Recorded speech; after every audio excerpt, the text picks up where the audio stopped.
शैक्षिक प्रशासन के कार्य को समझने से पहले सबसे पहले हम इसको समझेंगे कि शैक्षिक प्रशासन क्या है। देखिए ऊपर लिखा हुआ है जैसे शैक्षिक प्रशासन।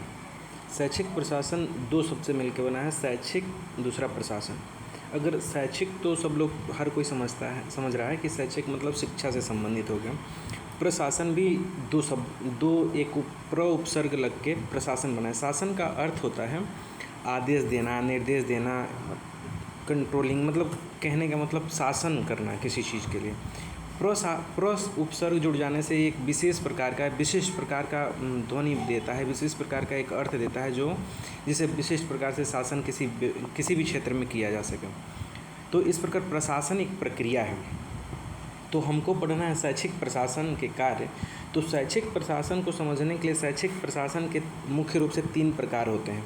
सबसे पहला सर्वाधिकार युक्त शैक्षिक प्रशासन। ऐसे शैक्षिक प्रशासन का ऐसा प्रकार जिसमें सभी के लिए जिसका शासन करने का उद्देश्य सभी के लिए होगा, मतलब सभी से होगा। और दूसरा है एकाधिकारवादी शैक्षिक प्रशासन। तीसरा है प्रजातांत्रिक शैक्षिक प्रशासन।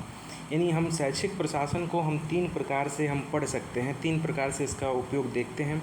ऐसी जगहों पे कहीं एकाधिकार होता है किसी भी प्रशासन को लेके, और कहीं पे सर्वाधिकार युक्त होता है, कहीं प्रजातांत्रिक होता है। शिक्षा में भी इन तीनों का उपयोग होता है, लेकिन अलग अलग कहाँ होता है इसको हम तभी समझ सकते हैं जब हम इसके कार्य को समझेंगे, इसके कार्य को जानेंगे। और इसका आधार क्या हो सकता है? शैक्षिक प्रशासन के आधार मुख्य रूप से 3 हो सकते हैं। शैक्षिक उद्देश्य या शैक्षिक आधार पर, दूसरा सामाजिक आधार पर, तीसरा मनोवैज्ञानिक आधार पर। अब हम समझते हैं शैक्षिक प्रशासन के कार्य जिसको हमको पढ़ना था। शैक्षिक प्रशासन के कार्य आधुनिक युग में शिक्षा का उत्तरोत्तर विकास होने के कारण शैक्षिक प्रशासन के कार्य में भी वृद्धि हुई है। शैक्षिक प्रशासन में लगे हुए सभी व्यक्ति शिक्षा संबंधी उद्देश्यों को प्राप्त करके शिक्षा जगत की सेवा करने की भावना रखते हैं। प्रशासन माध्यम से ही विद्यालयों एवं सभी शैक्षिक संस्थाओं के कार्यों को संपन्न किया जाता है।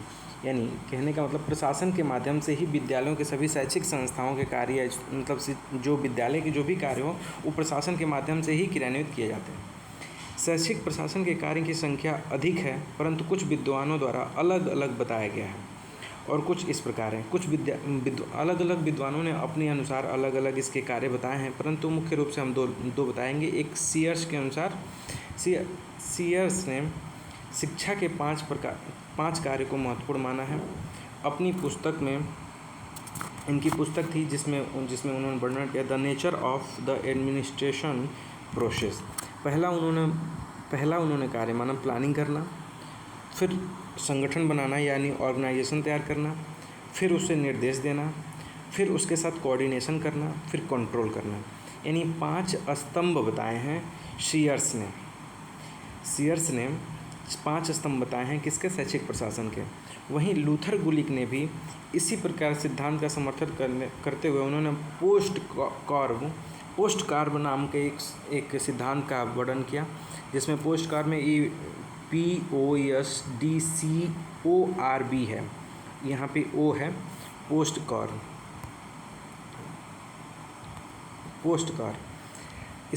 इस प्रकार इसका अर्थ निम्न प्रकार बताया गया है।